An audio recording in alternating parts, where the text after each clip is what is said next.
because we're going to go back and forth and you just weigh in with your. Okay, great. Sounds good. Yeah, I'll be.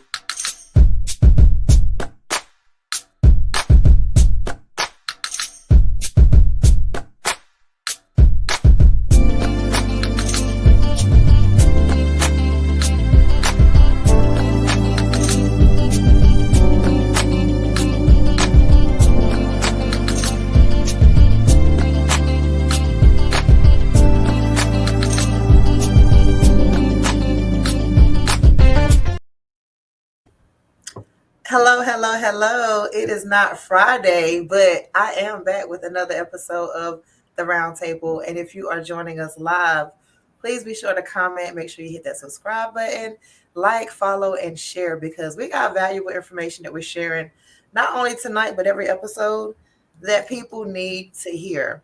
And tonight, I got a whole little gang of friends with me, and I'm going to let everybody go around and introduce themselves so that y'all know who's talking. Okay, I'm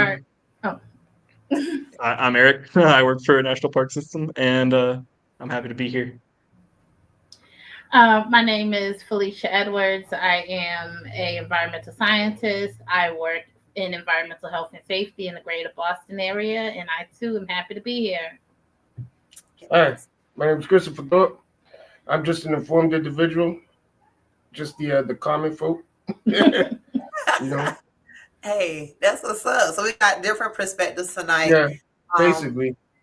Which is needed because everybody's not the same. Everybody don't think the same. And somebody else's perspective may pique another, a different perspective of our own. So tonight we're talking about the erosion of critical thinking. Not sure if it's something that y'all have thought about, but if you haven't thought about it, we got enough to give y'all to think about on today. So we're going to go ahead and get started. And we're going to start off first by breaking down the difference between fact, opinion, and belief, Felicia. Okay, Sandra. So the difference between a fact, an opinion, and a belief is that a fact is a fact. It's based in fact. If you test it, you'll get repeated results. So it's something that can be tested and the results will be the same over and over again. An opinion is a viewpoint that's based in facts. So opinions are based off of facts.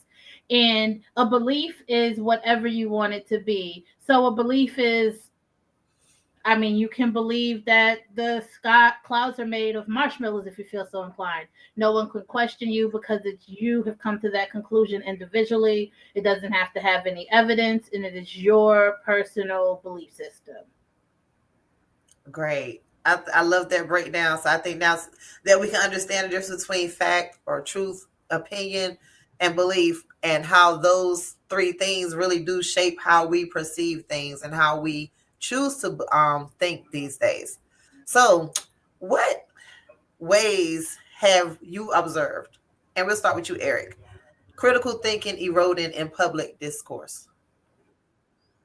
I just think that in general nowadays you see a lot of people who are very reactionary. We don't really we don't sit and think as much as we used to. It feels like I don't know, kind of like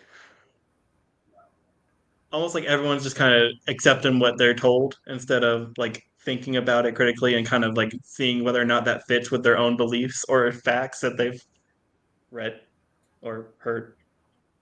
What do you think, Felicia?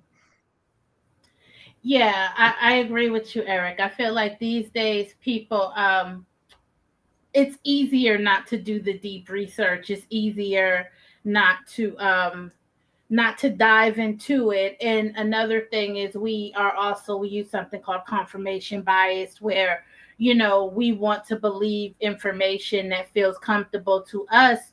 So a good example of this is if you see a post, right, and it has 1,000 likes, you're going to look at that and you're going to say, oh, that has 1,000 likes, that must be true. But that might not be true. It appears to be true because so many people have agreed, but that does not necessarily mean that that is true information.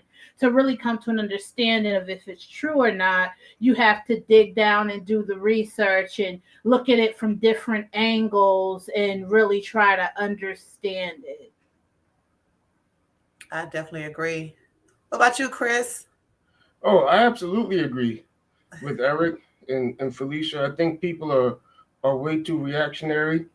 They don't want to do the research for themselves. Like she said, if it seems like a popular opinion or it has a certain amount of likes or whatever, people will take it as the truth without Right. doing their own research or just seeing if there's an alternative. Because when somebody tells something, there's somebody not telling the rest of it, and vice versa, and nobody Mhm. tries to go and puts the pieces together. You know what I mean? A really big part of it too is Yeah, every time you hear something, you really got to think about why is that person saying it? yeah, What came Right. yeah, from? yeah. I don't think people do that. Yeah, Absolutely. and it go even farther when you draw your conclusions. You have to think about what is influencing me to get to this Hmm. conclusion. Hmm. Right. Because a Hmm. lot of times, like I said, people, we tend to go with what's trending and what's viral. And that is what we use to persuade us as far as how we think too. And if we would just slow down and ask more questions, or even a lot of things that we spend a lot of time looking at or thinking about has nothing to do with us, so, and if it doesn't have anything to do with you, then how are you even related to whatever it is that you're reading, and how are you even understanding it to even form that opinion of whether it's true or not? And then you find yourself jumping on the bandwagon. I'm gonna use social media because social media is huge, and I feel like social media definitely plays a part in this, along with other, like internet and society. But social media for me is one of the biggest um influences on the lack thereof when it comes to critical thinking. So, and y'all already gave some examples. Speaking of social media, how do we feel like it contributes to the erosion of nuanced thoughts? So I think confirmation bias has a lot to do with it, right? I think that for one thing, social media thrives off of a culture of argument and rage baiting Hmm. and getting Hmm. reactions, right? And then another part is social media only shows you what you want to see based on these algorithms. It's whole purpose is to keep you clicking, not to make sure that you're a well-rounded and well-informed person, right?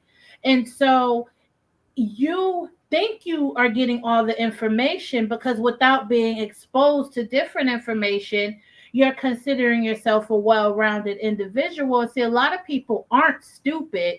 They really think they are informed. They're just not aware that they're being manipulated by these algorithms that are only showing them what they want to see. And there's a principle that Eric might or Chris might be able to I can't think of the name of it, but basically what it says is information that we agree with is easy and more Hmm. believable to us than information that contradicts our core beliefs. So, if you're only being exposed to what you're familiar with, then you may think you're informed and you're just not. Hmm, I agree. I that's agree. deep. And to Because piggyback, they build oh, these little echo chambers around you. Oh, sorry. absolutely. But they build these little echo chambers around you, and you think that you're getting this like so much information because social media just bombards you with honestly crap constantly. It's in your face constantly. But it's also stuff that you like. And if you like it, why would I look further into it? It makes me happy. Right. Hi, David. Please feel free to chime in if you have any questions or just want to comment on what we're talking about. This is going to get good. I was anticipating this episode, y'all. If y'all didn't already know. So, how does an individual develop critical thinking skills? Question everything. Yeah. What about those people So that's categorized as overthinkers because they tend to question everything? They question everything to the point where they never make a freaking decision. So we got to put a limit on questioning everything, I in mean, my there's opinion. an excess. Anything in excess is bad, but critical thinking, just in and of itself, taking it in information, sitting with that information and really analyzing it, how it fits with you, how it fits with the world around you, whether or not you believe it or not, is really, and you can do that at any point in the day. You can hear some celebrity gossip and you can think, do I care? Does it matter? Do I think it? Is it true? It doesn't have to Right. be the news or a scientific post or something like that. It could be anything in your world. You can think an ant crawling across the floor if you want. Chris, you have something to say? Well,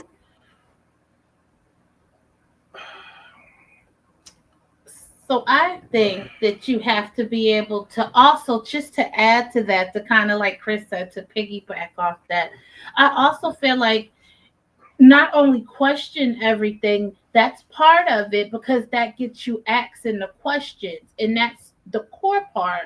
But another part of it is looking at things, excuse me, from different angles.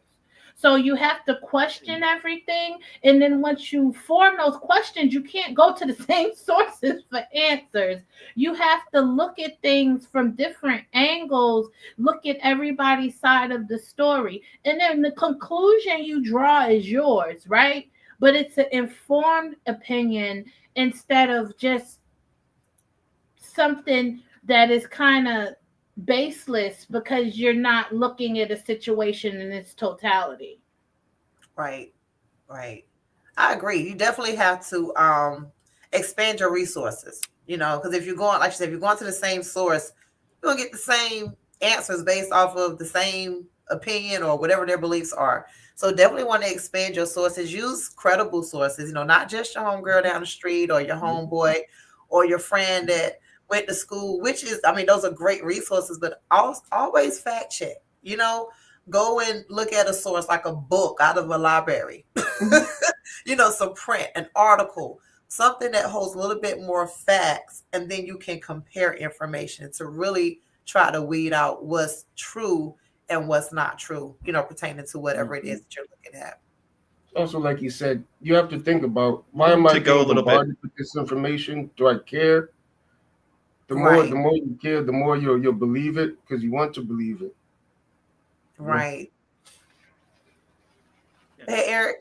And to go a little bit further, not just get diverse sources, but specifically seek out sources that go against what you are looking at. Yeah. Disprove that. Yes. Yeah. That's another one I was going to bring up later, about challenging your beliefs or challenging the way that you've been thinking. I'm 40 years old, and I'm learning that a lot of things that I thought were true for most of my life is not true, and I'm not going to share those things tonight, but it's amazing when you open up your mind to really learn, and not just accept what we've been taught or told or been accustomed to. Quick before we change topics, though. Go ahead. I just want to say one more thing about developing critical thinking. Your brain's a muscle, like any other part of your body. If you're going to get big forearms, you're going to go to the gym, you're going to lift some weights. If you want to build critical thinking skills, it's something that you're going to have to do regularly. It's a practice, it's an exercise that you got to do. Otherwise, it's going to get easier with time. And I just want to add to that. And when you go to the gym and when you lift weights and you're building that body that you want, it's not fun. It's not comfortable. Mm-hmm. It does hurt. To build a new muscle, you have to, and Eric, the biologist, is probably going to correct me here, but to build a new muscle, you have to rip one, and then the tissue has to build back. Yeah, so it's not going to be easy or fun or pleasurable, but it is going to give you the skills that you need to look at the world objectively. Right. Yeah. Working on yourself is like any other work. It's going to be like brushing your teeth or wiping your ass. It's not going to be fun, but you have to do those things. I know that's right. I didn't like to read. Like, I never liked to read. I only like to read things that was of interest to me. And younger, of course, I was interested in entertainment stuff that really had nothing to do with nothing. So as an adult, and in the industry I'm in, they focus on a lot of self-development. So what I did was I got part of a book club. And for the first few months I struggled because we're supposed to meet every week to go over X amount of chapters. And I'm like, shoot, it's Thursday or Friday. I didn't read anything. And even though I didn't at first start off keeping up, because I knew every Saturday I was expected to show up and to have some input, it encouraged me to at least start reading some. So I had something to bring to the discussion. So when you're really trying to develop these skills, you have to be intentional about it. Like you said, it's not going to just happen. It's not going to feel good. But the more I started reading, the more I'm learning that I enjoy the results from reading, because I'm reading books that helps expand my mindset and it helps me grow as a person and an entrepreneur. So you have to just start somewhere. I tell people all the time, and reading is very fundamental, and it's a great cheap way to expand your mind, I would say. Another question that we have is, how has journalism adapted to this age of oversimplification or succumb to it? Chris, do you want to take this one? I know you have some strong opinions. Look, and don't hold back. Look, can't nobody shut this off. Say what you want to say. To this age of oversimplification, or succumb to it. I think they've succumbed to it. You know, they as long like, it used to be. You know, you wanted the print. Now, as long as you get a video or Headline. it used to be you had to report the truth. Now it's just about who's the first person to get the scoop or get the piece of information and put it out there, whether it's true or not. You know. Yeah. And then when they get this information, they take these big, complicated, systemic issues and they shrink it down to one headline in a paragraph. And a lot of the outlets that we get our news from are biased one way or another. So there's absolutely no way to get. And then a lot of important stories, if they're not trending stories, they're underreported. So yeah, there's no way to really understand or know what's going on unless you're actively seeking that knowledge. I've noticed that with a lot of publications in the news, that it used to be you reported the facts, you wrote on the facts, but now it seems more and more the people who are responsible for reporting and the facts, they're injecting their opinion. They're biased into it. When it used to just tell the facts as they are. Right. Now it's everybody. Well, I think, or how I feel like, you know, your job is to simply report the facts as they come to you, and not to twist and turn things around or add your opinion. Ultimately, you're in a non-bias what is supposed to be a non-biased field. Right. Ultimately. Right. And to piggyback off of. Go ahead. And to piggyback off of that, I would say that sometimes they're not even sharing opinions. They're being inflammatory on purpose just to get a rise out of people. It's not about reporting facts anymore. It's about being reactionary and being engaging, because you're trying to make money. You're trying to get ad revenue. You want people to get engaged. Right. Absolutely. And that's what's becoming, I feel like, because especially when it comes down to journalism, everybody wants to have an answer for everything. And I think we forget that it is okay to not know. You know, if we're reporting that something happened, everybody's first question is why. But who the hell knows why? The reporter don't know why. We don't know the intent of why the accident. You know, like we form all these opinions, and it just goes back to that game that I don't know if y'all used to play, but I used to play in like kindergarten called telephone. You start in the front of the class, and you whisper, and you pass it down. And somewhere around between the 10th person, the story gets, changed up. Yeah, changed so many times. And nobody turns back around and say, what did you say? Or you can't ask that. But in the real world, you can. That's the beautiful thing about it. You can ask questions in the real world, and we don't, or we ask the wrong ones. So, and it sucks because it's just making the world a more ignorant place. Ugh. How do confirmation bias? You mentioned this earlier, Felicia. Well, might not even need to answer this one. How do confirmation bias and algorithmic feeds shape what we think we're thinking critically about? Like you said, the social media, they force us to keep what they want at the forefront. How many times have we been blinded or distracted by some major airplane crash or something, and once they clear out, oh dang, another building got passed, so they definitely gear and guide our attention. How do you feel about that, Eric? I There's one thing that you said that I just kind of don't disagree with, where you said they make us. They don't make us. They make us want to. It's just Yeah. they make it where it's like impossible to turn away. You want to keep going, and that's the Right. big problem. Is that there's a positive feedback loop, and every time you do it, that's more and more that your brain is training itself that, oh, I like this, I want this, and you keep going back to it, and it keeps building this kind of little cage around you that you can't really get out of. Right. Right.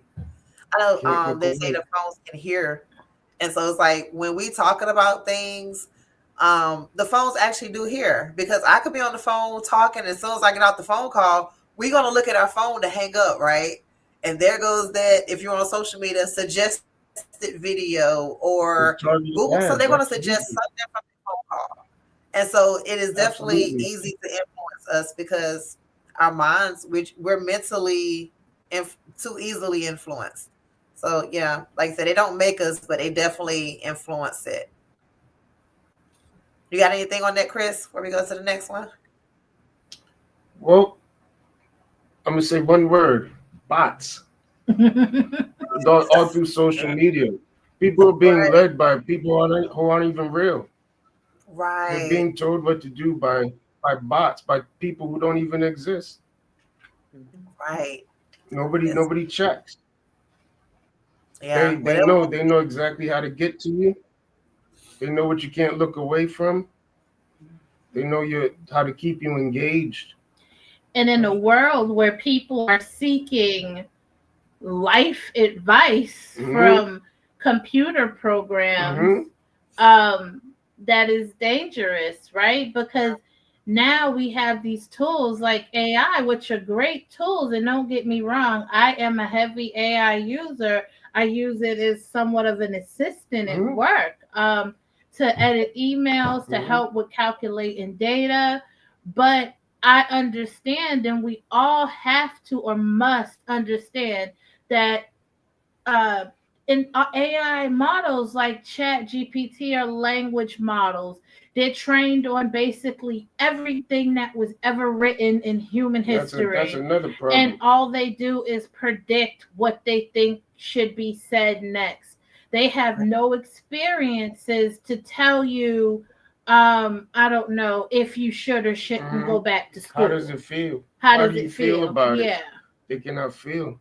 It's ones and O's, It's a very zeros and misleading ones. name too. Art of AI, artificial intelligence. There's no actual intelligence behind it. It's just putting the letters Mm-hmm. that are like the best fit for that sentence in there. It doesn't actually know what the hell it's saying. It all. Nope. It has no concept of Nope. what it's It saying. cycles through information Yet and just finds Right. people what's the best match are for letting it what it think for thinks them. you might want to hear or know. Yeah. Yeah. When does it start becoming Gotta be careful out plagiarism, here. with the people's work? Yeah. Right.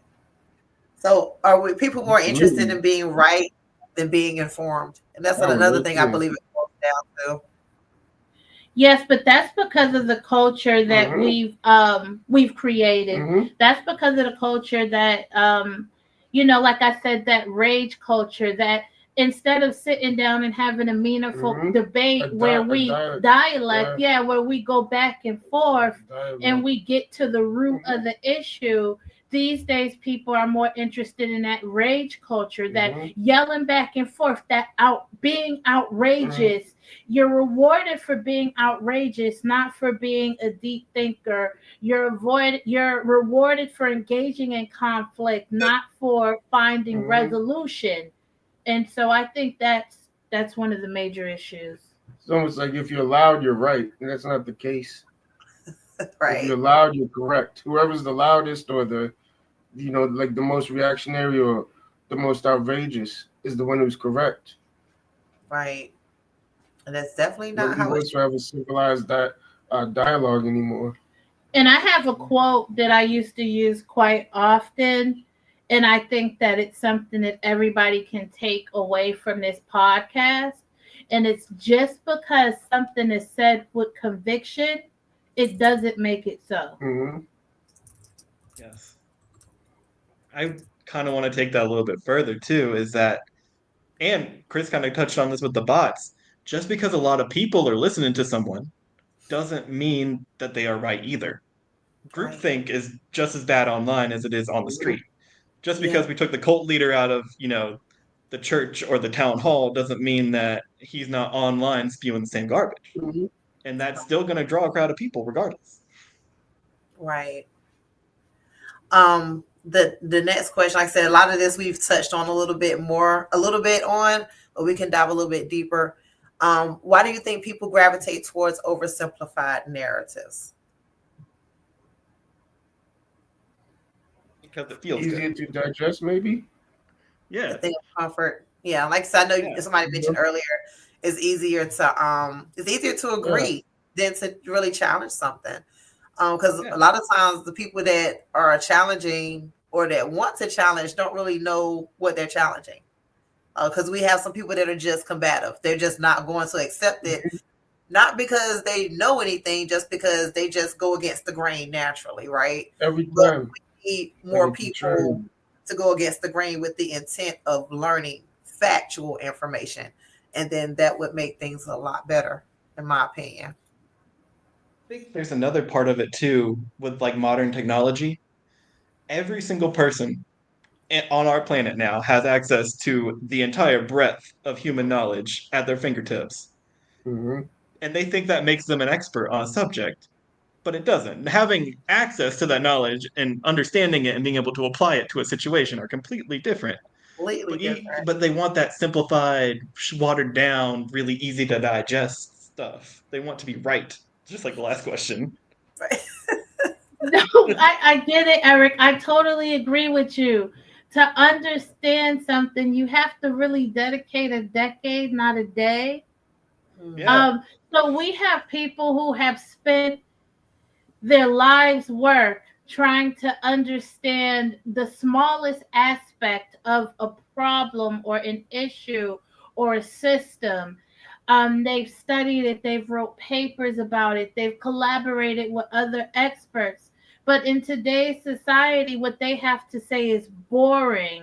It's not fun. It's hard to understand. It takes too much effort to sit down with their ideas and concepts and look at them deeply. And we would rather listen to somebody who studied it all day long and has some crazy opinions that they're just spewing ignorantly. Yeah, I definitely agree with that. Well, study 10 hours, you can get it in 10 minutes, whether it's correct or not, Everybody wants the easy way to get information or feel correct or feel informed. Everybody wants to have a voice. I feel everybody wants to have a voice. Yeah, and they want that instant gratification. Yeah, it's instant gratification. Absolutely. Everything is quick. This is definitely a popcorn generation. Yeah. Put everything in the microwave and get it just like that. And there's no appreciation for time and value anymore. Nope. People see people charging, overcharging, quote unquote, for trainings and mentorship because they don't understand the work put behind it for that person to be able to even mentor or coach them. I've been doing what I do for almost 10 years, and I coach people for free, but it's like once I put a price on it, you can't say nothing. I've been doing I done put in the time, and now you need me to help you get there. So, but you don't want to pay for it, But all of that comes from wanting something for nothing. That's all it is. They want something. Or I would kind of say, for me, it also comes from not understanding the value of what you seek. Because again, people feel like they can get the same information that you have for free from like ChatGPT or I mean not Siri, but or like Gemini or something, right? And they don't understand that they don't know how to make it work, not for real.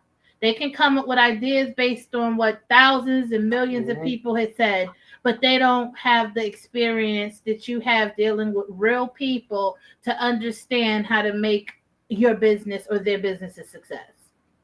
Right. And they don't even change it. They plagiarize the AI word for word. Which itself plagiarizes the original sources. It's just regurgitated word from word. Nobody even puts the effort into, put their own editing perspective. It, putting their own spin on it. Yeah. Fact check. It's just word for word. I think I'd like to hear Eric talk about that a little, because Eric was just in Italy teaching a class of Gen Zers, I believe. And he noticed the heavy reliance on chat. Eric, can you talk about that a little, please? Yes. Well, not just in Italy. Like when I taught that online class last year too, everyone's using AI, but they're not using it like a tool. They're using it as a shortcut. AI can be a useful tool if you use it the right way, but AI does not give out good, accurate, or precise anything. If you ask it to write a paper, it's not going to be a good paper. And if you ask it to write or to do math, the only thing I would trust it to do is be a really fancy calculator. But they have this kind of like intrinsic trust in it, like it's spitting out the God's honest truth every single time. So they won't even bother like putting forth the effort for a problem. They'll just put the problem into ChatGPT and write down whatever it says, not even bothering to read it or even question whether or not that answer fits that question half the time.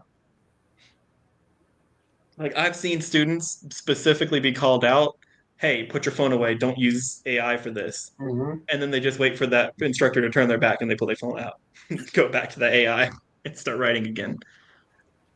I just feel so bad for if the internet just shut down. Like a lot of people will be so lost because they don't know how. Some people don't even know how to drive home from work without a GPS. I know one thing I used to be so good at as a child. We go somewhere one time. I remember it. My photographic memory was like so on point. And I don't know. Well, I do know. There's a mixture of technology and development. Like, so there's a lot of construction. A lot of things are constantly changing now in comparison to 20, 30 years ago, where I could take the same route and it's going to look the same for 10 years. Now I can leave my house and go to town. There's a whole new subdivision over here, and so it throws off it throws off my mental. But we definitely have to be more intentional with critical thinking and taking responsibility for training our brains, because the things we depend on are not guaranteed to always be here. And that's just the fact. Technology, all these wonderful innovations, they're not guaranteed to be here.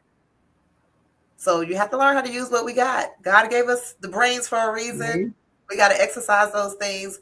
We are able to hold and attain so much information. Like we are computers in a sense. Like we just have to download more information instead of just trying to find shortcuts. But I feel like I talked long enough. Somebody else can talk.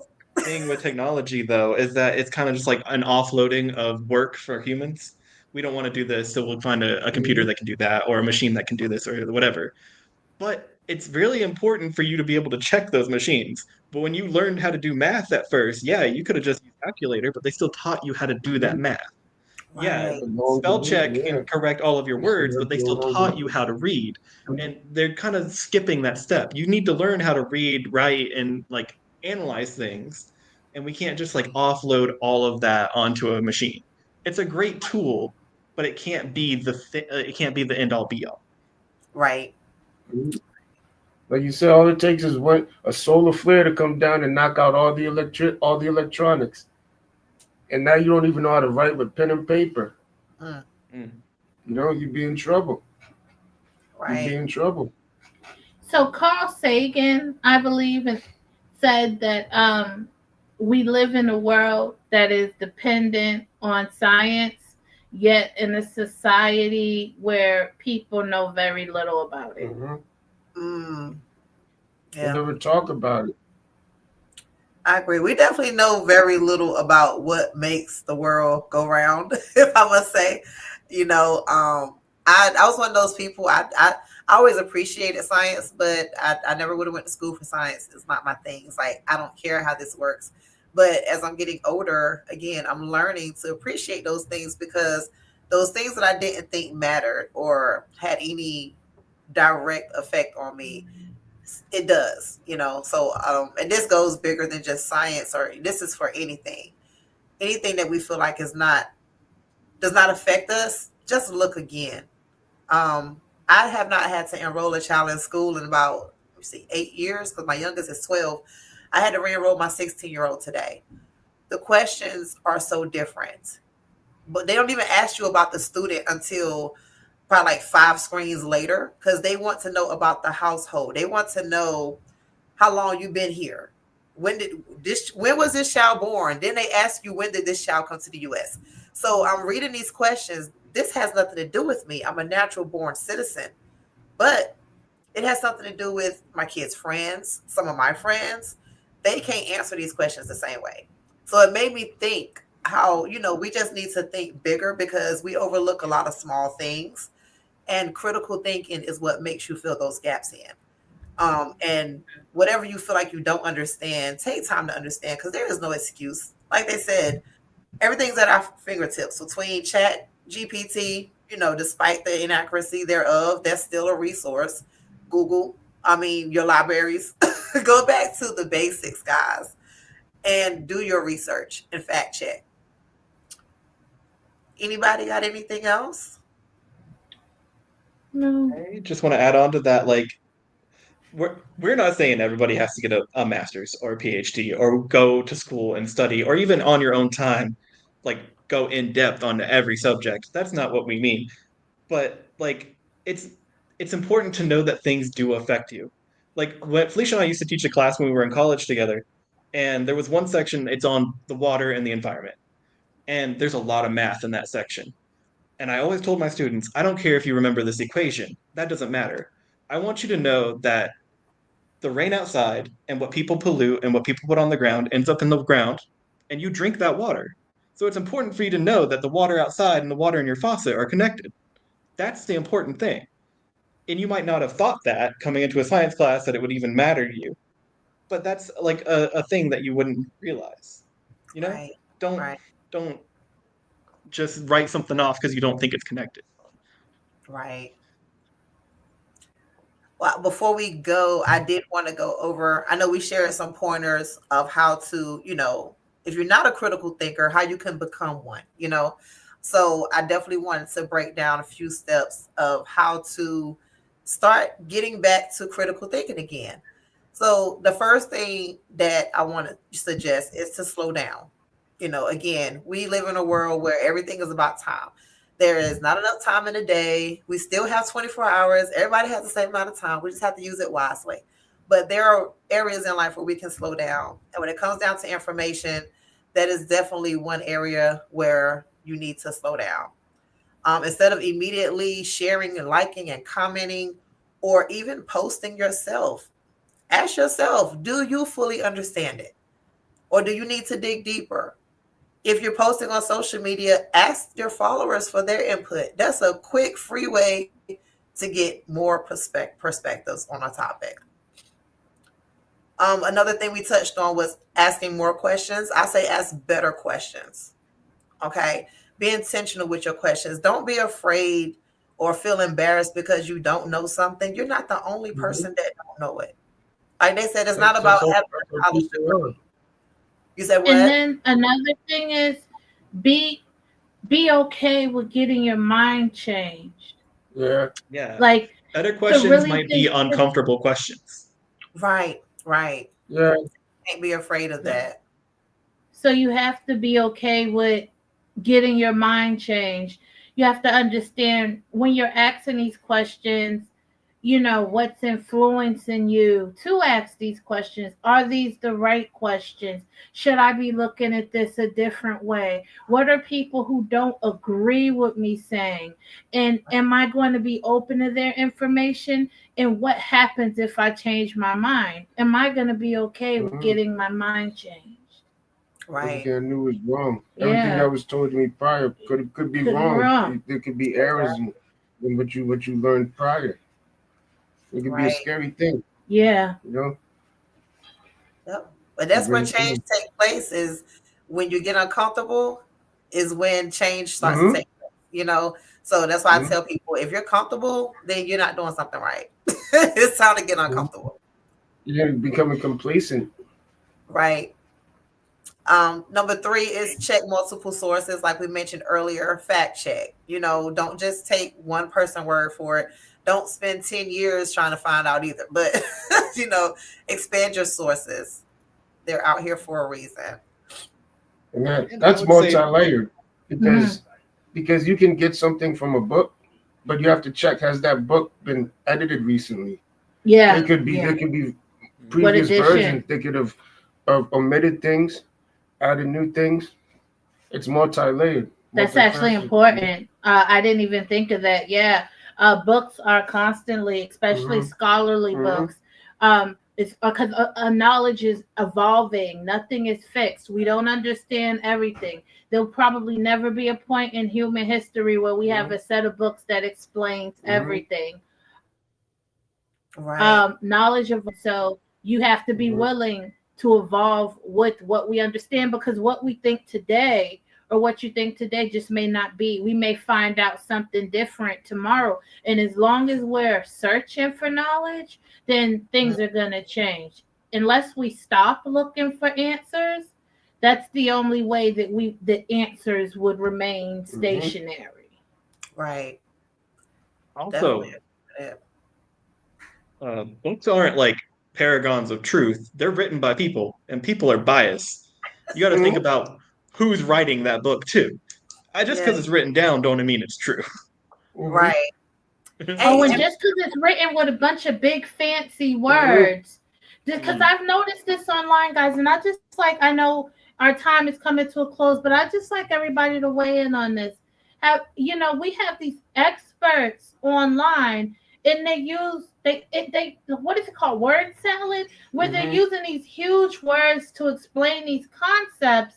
And the words that they're using sometimes aren't even related to the concepts that they're explaining. But since they sound like using a bunch of big words and compound sentences. Yeah, we just kind of, people kind of say, it has to make sense. Yeah. He said electrospectrum. This is a big word. You're not even using it correctly in a sentence. Right. You got run-on sentences, Yeah, and with the sources, I tell people too, it's always good to have literature over internet, because people can remove information from the internet. I have seen it happen. I have gone to research something and it was there one day. I go to research it again and it is gone. So get books, compare stuff that you see on the internet to some type of print text, because the internet can be very deceiving. Actually, that's specifically a pet peeve of mine, and I'm talking to everybody in the chat, and you people watching too. Get a physical copy of anything you love, because if you don't own it and you can't hold it, they can take it away from you. They sure can. And he is not lying. Movies, games, music, you need a physical copy. Yes. And also another thing is be emotional. Physical copy of anything. Oh yeah. Be emotionally mindful when making decisions, because again, a lot of people make decisions based on emotions. So if you're reading something or you're questioning about something that may make you feel angry, or it may make you feel happy, then you're going to agree with it, and you might not have really considered all sides of the story or all different perspectives pertaining to that situation. So be emotionally mindful. That can help you to exercise more critical thinking. Yeah.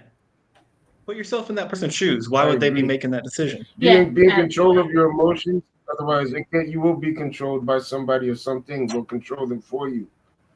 That's right. And that's how they turn you into puppets. Yeah, Yeah. you'll be They know what manipulated. that click and bait is real, man. Once they get you, they got you. Yeah. Especially on social media. All it takes is for you to respond or like one thing that's in whatever category, they're going to start showing you more and more of those things. And whether you're really interested in it or not, because your mind saw that first one, your mind is going to recognize it and cause your brain to want to keep watching it. It's so crazy. We ain't talking about that tonight. So number 5. But anyway, Sandra, thank you for having me on your show. Eric, thank you for joining, cuz I appreciate you joining. Thank you for allowing me to be a part I of your have to panel. take off. I'm just Okay, all right. Well, I'm gonna finish. I got 2 more things to go over after y'all jump off, so I can just finish that up. But I appreciate y'all for getting on with me this evening. Thank you very much. Thank you for having us. Eric, pleasure to see you. Bye. All right, y'all have a good evening. You too. All right. Were you staying on? Yeah. Okay, it's just 2 more points. All right, so I got nothing but time. I'm good. I know she has some things come up, but I appreciate her for coming on. Y'all, this is real. This is live, y'all. So things are happening in real time. I appreciate everybody and their input for whatever time they could put in with me. So number 5 is look for nuance and not absolutes. So when everything is not going to be black and white, right? There are some things that you have to kind of play with that gray area. It's not going to always be yes or no, but you take the part of it that can be yes or no. And then that's where your beliefs and your opinions come into play for you to make the best informed decision, because we're not going to always make what is considered the right decisions about everything, right?